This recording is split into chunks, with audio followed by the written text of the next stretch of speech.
Ja, willkommen zurück. Schön, dass du wieder eingeschaltet hast. Heute haben wir die neue Garmin vívomove Trend auf dem Tisch.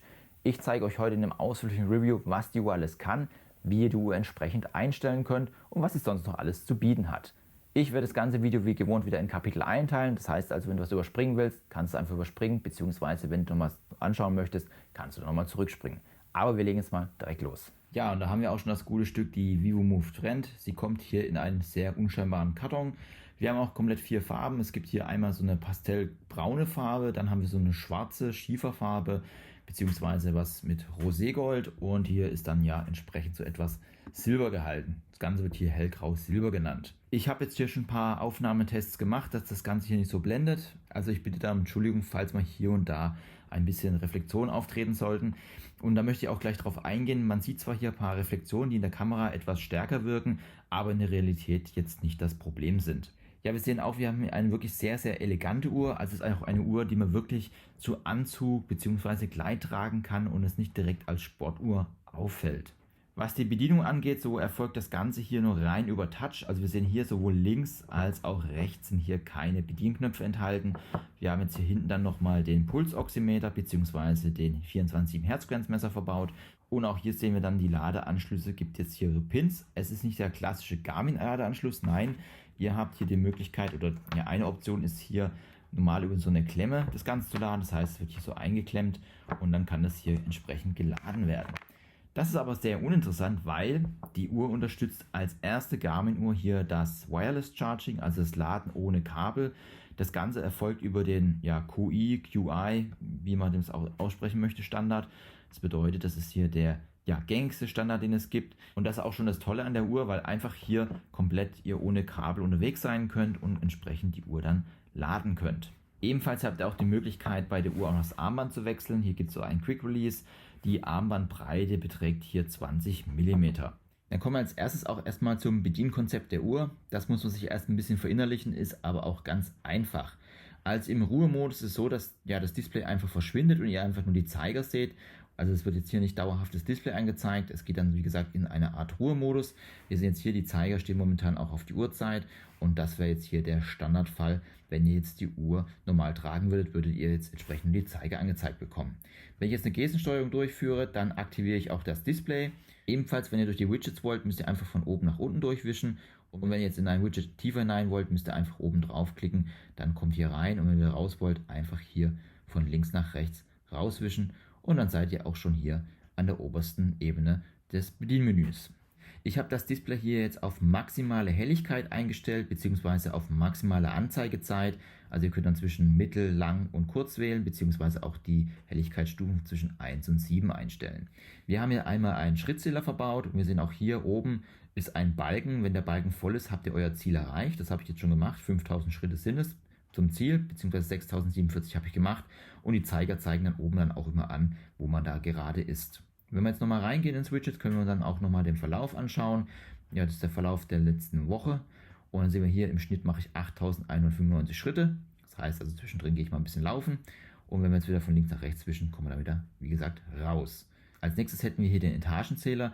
Die vívomove Trend hat hier einen barometrischen Höhenmesser verbaut, was natürlich hier die Möglichkeit gibt, das Ganze auch mit einem Etagenzähler durchzuführen. Auch ebenfalls hier könnt ihr euch den kompletten Durchschnitt anschauen. Als nächstes hätten wir dann die Intensitätsminuten, die ihr einstellen könnt. Da könnt ihr einfach sagen, ich möchte zum Beispiel 300 Minuten in der Woche aktiv sein. Das Ganze setzt sich dann zusammen aus eurer normalen Bewegung, also Laufen, ganz normales Laufen, aber auch den Sport. Und da könnt ihr dann euer Ziel erreichen. Wir sehen oben hier dann auch, der Balken ist noch nicht ganz gefüllt. Und immer wenn ihr etwas länger im Widget seid, geht es dann auch wieder hier in den Ursprungszustand zurück. Dann haben wir hier noch natürlich die klassische Garmin Body Battery. Die gehört mittlerweile eigentlich zum Standard aller Garmin-Uhren. Und da können wir uns den Verlauf der letzten 4 Stunden anschauen, den niedrigsten Wert, aber auch den höchsten Wert. Und hier habt ihr dann da die Übersicht. Ebenfalls enthalten ist dann hier auch die Stressmessung. Wir sehen jetzt hier, ich bin gerade auf Erholung, und auch hier können wir die letzten 4 Stunden anschauen. Ihr habt dann auch die Möglichkeit, wenn der Stress hoch ist, in dem Widget dann nochmal weiter herunterzuwischen. Und dann gibt es hier die Möglichkeit, hier nochmal einen Entspannungsmodus durchzuführen. Das können wir einfach mal machen. Das wären zum Beispiel 6 Minuten. Könnt man einfach jetzt hier Atemübungen machen, und dann könnt ihr euch entsprechend entspannen. Als nächstes hätten wir dann hier ein Flüssigkeitstracking. Da muss man auch dazu sagen, die Garmin vívomove Trend hat keine Anbindung an den Garmin Connect IQ Store. Das heißt also, die Apps, die hier verbaut sind, das ist das, was auf der Uhr ist. Ihr könnt das Ganze dann hier um die Funktion nicht erweitern. Hier habt ihr dann die Möglichkeit, eure Flüssigkeit zu tracken. Also das Ganze geht hier in 250 Milliliter Schritten. Und dann sehen hier den Tagesbedarf. Bei 2817 sollte der sein. Aktuell war ich jetzt bei 57. Das bedeutet, ich muss hier noch ein bisschen was zulegen, trinken, damit ich hier meinen Tagesbedarf so halbwegs erreiche. Dann haben wir natürlich eine klassische Herzfrequenzmessung dabei. Wir sind einmal den 7 Tage Ruhe-Herzfrequenzbereich bzw. meinen aktuellen Puls. Auch hier gibt es dann wieder eine 4 Stunden Übersicht, die ihr euch anschauen könnt. Was dann noch gemessen wird, ist auch die Atemfrequenz. Das ist gerade beim Schlafen sehr interessant. Da wird das Ganze überwacht, beziehungsweise auch dann hier am Tag. Und dann können wir auch sehen, wie dann hier die durchschnittliche Atemfrequenz war. Und das ist dann, wie gesagt, auch dabei, beziehungsweise wird gemessen. Was wir noch dabei haben, ist dann eine Musiksteuerung. Also wir können jetzt hier keine Musik speichern, aber wir können das Handy bzw. das verbundene Handy steuern, wenn ihr jetzt die Kopfhörer mit dem Handy verbunden habt. Und so habt ihr dann die Steuerung hier direkt auf der Uhr. Ebenfalls dabei haben wir dann auch noch ein Wetter-Widget. Wir sehen jetzt einmal hier die aktuelle Temperatur bzw. Tiefstemperatur und auch die gefühlte Temperatur. Und wenn wir jetzt hier oben reinklicken, da bekommen wir dann die nächsten Stunden das Wetter angezeigt, wie es sich entwickelt. Aber auch wenn wir hier weiter runtergehen, die nächsten Tage, da seht ihr dann auch hier, wie das Wetter dann in den nächsten Tagen dann wird. Und wir können auch ganz gut erkennen, jedes Mal, wenn ich hier durchwische, wenn hier unten so ein Balken aufgeht, das bedeutet einfach, dass ihr dann nochmal in ein Menü weiter heruntergehen könnt. Was natürlich auch nicht fehlen darf, ist dann das Schlaftracking. Die Uhr hat die Möglichkeit, hier das Schlaf zu tracken. Wir bekommen dann auch nochmal so eine kleine Übersicht, was die Leicht-, REM- und Wachphasen angeht, beziehungsweise die Tiefschlafphasen. Und so habt ihr dann auch das Schlaftracking hier enthalten.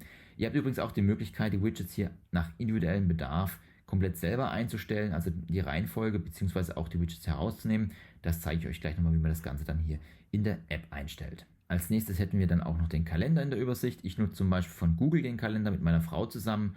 Das ist den Kalender, den wir jetzt hier aktuell sehen. Also einmal habe ich hier meine Dehnübung, die ich mal wieder machen soll oder machen möchte, beziehungsweise dann auch einen Termin, den wir morgen drin haben. Und so habt ihr den Kalender dann auch hier auf der Uhr, in dem Fall wie gesagt der Google-Kalender. Und natürlich dürfen auch nicht Smartwatch-Benachrichtigungen oder Smart-Benachrichtigungen fehlen.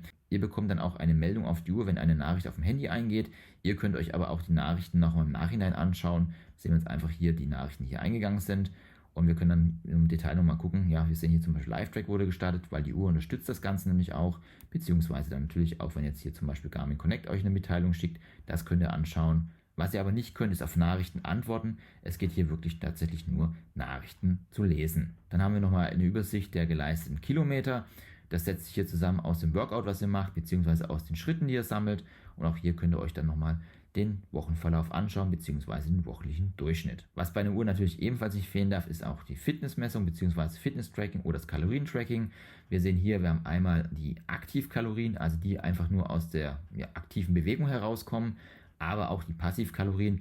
Und daher ist bei der Uhr auch ganz wichtig, dass ihr eure Daten ordnungsgemäß hinterlegt. Also das heißt jetzt, ob ihr männlich seid, weiblich, Größe, Gewicht, das sind natürlich hier Faktoren für die Aktiv- und Passivkalorien. Und ebenfalls bekommt ihr hier auch nochmal eine Wochenübersicht angezeigt. Last but not least haben wir dann hier noch ein Pulsoximeter. Da sehen wir hier, ich habe jetzt vor 2 Stunden das Ganze manuell gemessen. Ihr könnt jetzt einfach hier draufklicken, dann wird das Ganze gemessen. Und wir sehen jetzt auch hier, ich soll jetzt ruhig bleiben bei der Messung. Ihr habt einmal die Möglichkeit, das Ganze hier manuell, wie gesagt, zu machen. Oder dann auch hier beim Schlafen, dass dann hier der Pulsoximeter beim Schlafen das Ganze hier misst. Darüber hinaus bietet die Uhr jetzt auch mehrere Sicherheitsfunktionen. Als erste Sicherheitsfunktion wäre hier der klassische Alarm und der wird hier ganz einfach ausgelöst, indem ihr hier mehrfach auf das Display drückt und dann sehen wir hier, da wird dann die Notfallhilfe durchgeführt. Hier läuft dann ein Timer runter und sobald der dann runtergelaufen ist, werden dann die Notfallkontakte benachrichtigt und bekommen dann eure Position, wo ihr seid. Ebenfalls gibt es jetzt dann hier auch noch Live-Track, das heißt also, wenn ihr laufen geht oder eine Sportart macht, dann wird das Ganze hier dann geteilt. Da kommen wir aber gleich noch dazu, was da die Besonderheit ist. Und es gibt eine Unfallerkennung, das bedeutet, wenn ihr jetzt umstürzt oder beim Laufen umknickt oder beim Fahrrad stürzt, dann wird das Ganze hier dann ebenfalls an den Notfallkontakt weitergeleitet. Ihr müsst aber für alle diese Dinge das Handy dabei haben, weil ein LTE-Chip ist hier dann nicht verbaut. Dann kommen wir aber schon mal zu den Sportfunktionen, da kommen wir ganz einfach rein, wir müssen hier ganz lange oben auf das Display drücken und dann sehen wir hier schon mal die Übersicht. Und ich versuche das hier, wie gesagt, mit dem Blenden hier so gut wie möglich hier das einzufangen, dass ihr das gut erkennen könnt. Wir haben jetzt hier 4 Optionen und wir gehen jetzt einfach erstmal in den Sport hinein. Da sehen wir jetzt hier, wir haben einmal Gehen, Laufen, Cardio, Radfahren ist dabei, Krafttraining, Atemübung, Yoga und Schwimmbad. aber auch Laufband und sonstiges. Was dann noch fehlt, ist dann Crosstraining, Stepper und Pilates. Das müsst ihr nochmal extra auswählen. Hier sind jetzt die maximalen Anzahl an Sportarten ausgewählt. Die sind hier auf der Uhr beschränkt. Und eine Aktivität starten ist auch ganz einfach. Wir gehen jetzt hier einfach auf das Männchen. Dann wählen wir uns dann die Aktivität aus, die wir machen wollen. Und dann sehen wir jetzt auch gleich GPS warten. Ja, das Ganze wird hier mit dem Handy verbunden, weil die GPS-Daten werden vom Handy getrackt bzw. entgegengenommen, weil die Garmin VivoMove Trend keinen eigenen GPS-Chip hat. Braucht sie hier entsprechend das vom Handy. Ihr habt aber auch die Möglichkeit, das Ganze hier dann auszuschalten, und wenn ihr das Ganze dann startet, bekommt ihr dann auch die Pace übers Handy angezeigt. Das heißt also, es ist dann wichtig oder entscheidend, wie gut dann euer GPS im Handy ist und nicht, wie es dann auf der Uhr ist, weil da natürlich dann, wie gesagt, die Daten herangezogen werden. Ebenfalls haben wir dann rechts noch die Möglichkeit, die Herzfrequenzdaten einzustellen. Hier haben wir einmal die Möglichkeit, wie gesagt, den Pulsoximeter einmal direkt zu messen oder dann, wie gesagt, hier das Ganze über die Nacht messen zu lassen. Das können wir dann gleich noch in der App sehen. Was wir ebenfalls bekommen, ist dann auch die VO2 Max. Diesen Fall aber nur tatsächlich vom Laufen. Also ich habe auch vom Radfahren die VO2 Max, das wird hier nicht angezeigt. Ihr könnt dann aber auch dann hier aktiv gehen und laufen, und dann müsst ihr 15 Minuten laufen, um hier einen VO2 Max Wert zu bekommen. Dann haben wir natürlich noch das Fitnessalter, was angezeigt wird. Das ist bei mir jetzt aktuell 36, ist ein bisschen niedriger, als ich wirklich alt bin. Das könnt ihr euch anzeigen lassen. Aber auch die Option, die Herzfrequenz senden.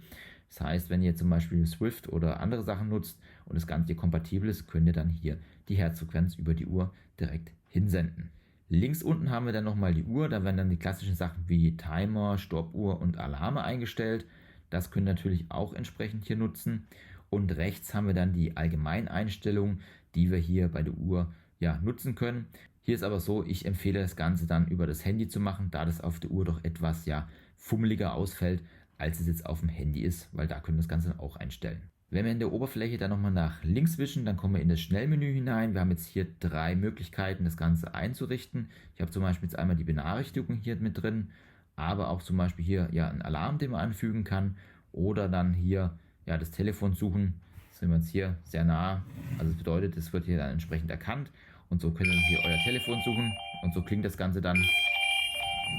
Ja, dann würde ich sagen, da gehen wir jetzt mal in Garmin Connect hinein und schauen mal, was wir in der Uhr noch alles einstellen können. Ja, dann sind wir auch schon in Garmin Connect. Wir sehen jetzt hier Formaufbau. Das ist eine Funktion, die ihr nicht von der VivoMove Trend bekommt. Das liegt jetzt einfach an den Sportuhren, die ich habe. Da kommt dann der Trainingszustand rein. Das ist hier nicht enthalten. Was enthalten ist, ist die Herzfrequenz bzw. dann die Body Battery wird angezeigt. Und ihr bekommt dann hier auch nochmal ein paar schöne Details angezeigt, wie das hier dann entsprechend aussieht. Wir sehen hier, ich habe jetzt die Uhr gewechselt und dadurch haben wir hier eine Änderung der Body Battery. Und auch hier können wir sehen, dass die Messung ein bisschen anders erfolgt als jetzt hier bei der Apex, die ich heute Nacht angehabt habe, die kontinuierlich gemessen. Und wir sehen auch hier, dass bei der VivoMove Trend das Ganze hier so ein bisschen abgehakt läuft. Also wir sehen hier so Spitzen drin oder beziehungsweise Kacheln, und da können wir sehen, dass das mit der Messung hier ein bisschen anders läuft. Dann haben wir natürlich eine Übersicht unserer Schritte, die hier durchgeführt werden, und die Stockwerke, beziehungsweise ich könnte auch Kalorientracking betreiben. Ich nutze zum Beispiel hier MyFitnessPal. Heute habe ich noch nichts eingetragen, aber gestern zum Beispiel. Und mit MyFitnessPal habe ich die Sachen getrackt, wie gesagt, und wir sind hier angepasstes Ziel. Also ich habe jetzt ein Kalorienziel eingestellt, was ich erreichen möchte, beziehungsweise hier wird dann alles dann entsprechend ausgerechnet, was hier noch an verbleibenden Kalorien enthalten ist. Dann bekommt ihr auch nochmal eine Übersicht des Schlafes angezeigt im Detail. So sieht es dann im Detail entsprechend aus. Und dann haben wir hier auch nochmal die Atmung bzw. Wach- und Ruhephasen. Und wenn der Pulsoximeter eingestellt ist, dann bekommt ihr auch hier nochmal die Daten angezeigt. Das sehen wir jetzt hier zum Beispiel. Da sieht man aber auch ganz gut, dass hier auch Messfehler zustande kommen können, wenn die Uhr nicht richtig getragen wird, weil das ist doch ziemlich niedrig im Vergleich. Also das Ganze ist immer ein bisschen mit Vorsicht zu genießen. Dann bekommen wir noch einen Sleep Score. Was wir nicht bekommen, ist der HRV-Status. Der ist hier nicht dabei. Das ist auch wieder den Premium-Sportuhren vorenthalten, oder das bieten die nur an. Und dann unten haben wir nochmal die Flüssigkeit bzw. Flüssigkeitsaufnahme, die wir dann hier mit der Uhr verwalten können. Ich habe jetzt auch mal eine ganz kurze Aktivität mal durchgeführt, wie das Ganze dann hier aussieht. Wir sehen jetzt hier, bekommen einmal dann die Distanz angezeigt, die verbrannte Kalorien und dann auch die GPS-Daten. Wie gesagt, das passiert dann hier auf dem Handy. Unten sehen wir dann, welche Uhr das Ganze hier gemessen hat. Wir können uns auch mal die Daten genauer anschauen. Dann sehen wir hier nochmal Pace wird angezeigt, durchschnittliche Geschwindigkeit. Also ihr bekommt hier so eine ganz kleine Übersicht, was das Training angeht. Ebenfalls haben wir nochmal so eine kleine Rundenübersicht, aber auch nochmal so eine Grafik der Pace, der Herzfrequenz und auch der Höhe und in welchem Bereich ihr unterwegs seid. Wie gesagt, das war jetzt einfach nur ein kleiner Test, das war jetzt kein richtiger Lauf, aber so bekommt ihr dann hier die Daten angezeigt, wenn ihr ein Sporttracking durchführt. Ja, dann gehen wir mal zu einer Einstellung der Uhr. Das geht eigentlich ganz einfach. Ihr geht oben hier auf die Uhr, die angezeigt wird. Hier sehen wir jetzt alle Uhren, die ich jetzt aktuell verwende oder beziehungsweise verbunden habe. Gehen wir einfach mal auf die vívomove Trend und dann bekommen wir jetzt auch mal die Übersicht angezeigt. Einmal sehen wir hier unsere Uhr, die wir haben. Ihr habt dann einmal die Option, auch Garmin Pay zu nutzen, aber auch dann hier die Alarme einzustellen. Also alles, was ihr auf der Uhr machen könnt, könnt ihr auch dann hier über die App machen. Ihr habt die Möglichkeit, den Nicht-Stören-Modus einzustellen. Da könnt ihr sagen, okay, ich möchte das Ganze hier nicht beim Schlafen haben. So habe ich es auch eingestellt, dass es beim Schlafen nicht gestört wird. Auch wenn ihr die Uhr einrichtet, dann definiert ihr dann auch Schlafziele oder eure Schlafenszeit und davon ist es auch abhängig. Ihr könnt aber auch, und es geht auch über die Uhr direkt, einen DND-Modus einstellen. Wenn ihr jetzt gerade ein Meeting habt und euch jetzt die Uhr nicht stören soll, ist das ebenfalls separat möglich. Wie gesagt, das geht dann auch über die Uhr. Dann können wir hier auch die Uhrzeigeраusrichtung einstellen. Also hier die Uhr hat sich jetzt gerade auf 12 Uhr gestellt und wir haben jetzt den Minutenzeiger. Und wenn wir jetzt mal auf den Minutenzeiger links schauen, sehen wir hier, wenn ich da drehe, kann ich den auch einstellen, wie ich das Ganze haben möchte.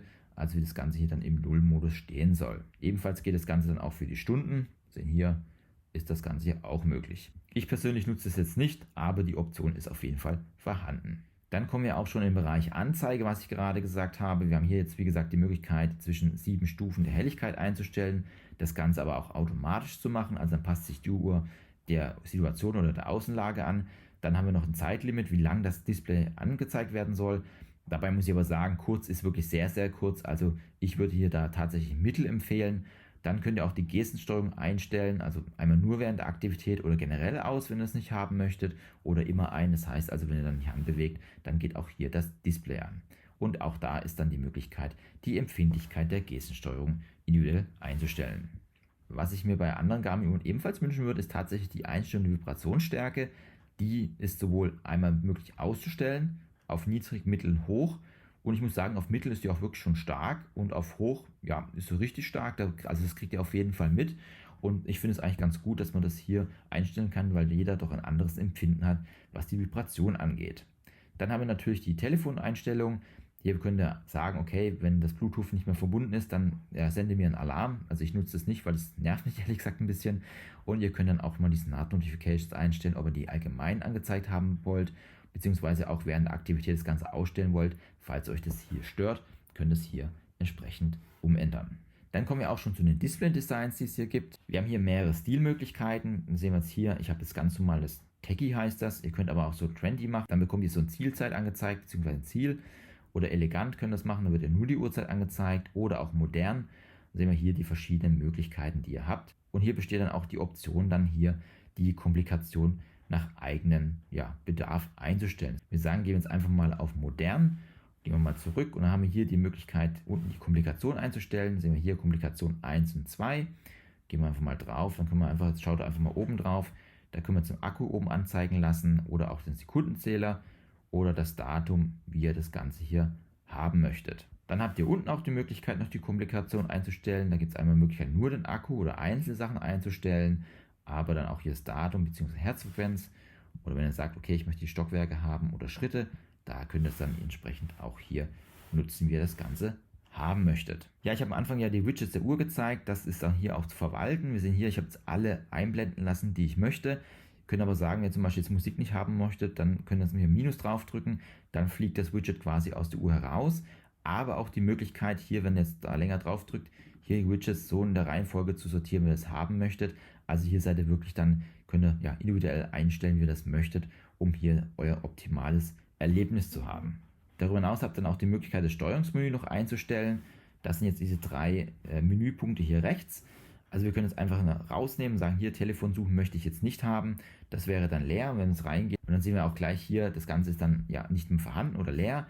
Ihr könnt aber auch sagen, ich möchte zum Beispiel hier jetzt das Telefon wieder drin haben. Und wir sehen hier, wenn das Ganze wieder synchronisiert ist, ist hier dann auch das Ganze wieder enthalten. Und so könnt ihr dann auswählen zwischen Brieftasche, Display-Design, Hilfe, Nicht-Stören-Modus oder auch dann Synchronisation, Stoppuhr, Timer, Helligkeit. Also hier könnt ihr euch dann die Kurzbefehle auf die Uhr legen, wie es das Ganze benötigt. Die nächste Option wäre dann Herz und Stress. Hier könnt ihr einstellen, ob ihr den Herzfrequenzmodus generell nutzen wollt. Also ihr könnt es auch ausstellen, ganz nur bei Aktivität tracken lassen, wenn ihr das möchtet. Ebenfalls könnt ihr dann auch die Alarme einstellen für abnormale Herzfrequenz. Also hier könnt ihr dann auch wirklich Grenzen nach oben und unten einstellen.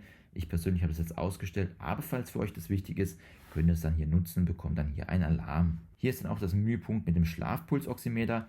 Das Ganze ist, wie gesagt, hier aufs Schlafen eingestellt und dann wird der Blutsauerstoff während des Schlafes gemessen. Dann kommen wir auch schon zur Sicherheit und Tracking. Wie gesagt, die Uhr unterstützt dann auch die Möglichkeit, hier das Live-Track zu nutzen. Und hier ist auch ganz wichtig, wenn ihr die Uhr neu habt, müsst ihr das Ganze erstmal einstellen.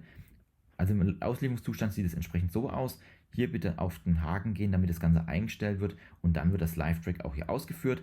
Dann bekommen die Notfallkontakte hier eine Meldung oder eine E-Mail, dass hier ihr unterwegs seid und wenn ihr GPS-Daten verbunden habt, seht ihr auch GPS-Daten. Wie das Ganze mit Live-Track funktioniert, habe ich mal ein Video zu gemacht, das verlinke ich dir oben mal.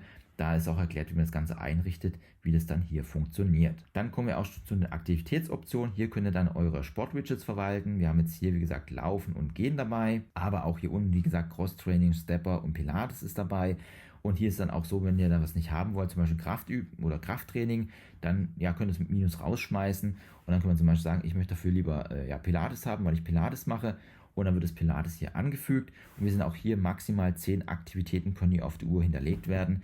Das heißt also, wir haben ein bisschen mehr als 10 Aktivitäten und dann ist das Ganze hier auch nicht mehr nachfüllbar. Und wie ihr es von Garmin gewohnt seid, könnt ihr auch dann die Datenfelder einstellen. Das sieht man hier an diesem Pfeil, der hier ist. Wir gehen einfach mal ins Laufen hinein, dann sehen wir hier eine Übersicht. Wir können sagen, GPS des Telefons immer eingeschaltet. Das heißt also, wenn ihr ins Laufen reingeht, dann sucht ihr auch das Telefon bzw. dann das GPS. Ihr könnt dann beim Laufen auch Alarme einstellen.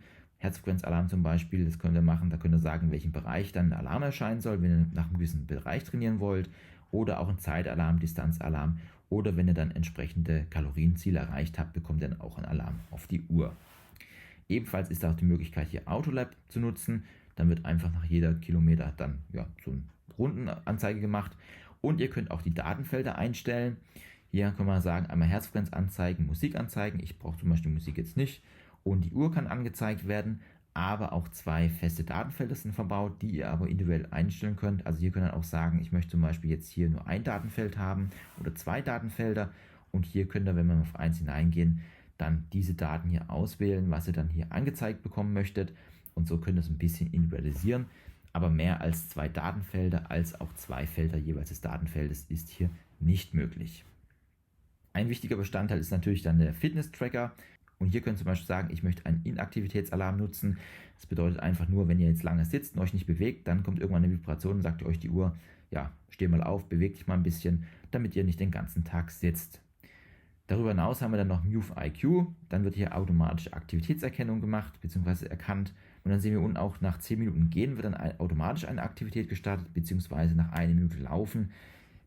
Das Ganze können wir hier nochmal aktivieren. Ich nutze das persönlich jetzt nicht, weil ich meine Aktivitäten immer gerne selber starte, damit alles drauf ist, weil die Uhr erkennt dann nicht in der Vergangenheit und sagt, okay, die letzten 5 Minuten nehme ich noch mit, sondern erst ab dem Punkt, wo er dann loslauft. Und auch hier könnt ihr dann die Schritte pro Tag einstellen, also eure Ziele könnt ihr nochmal verwalten, beziehungsweise auch hier die Intensitätsminuten oder auch dann hier die Stockwerke.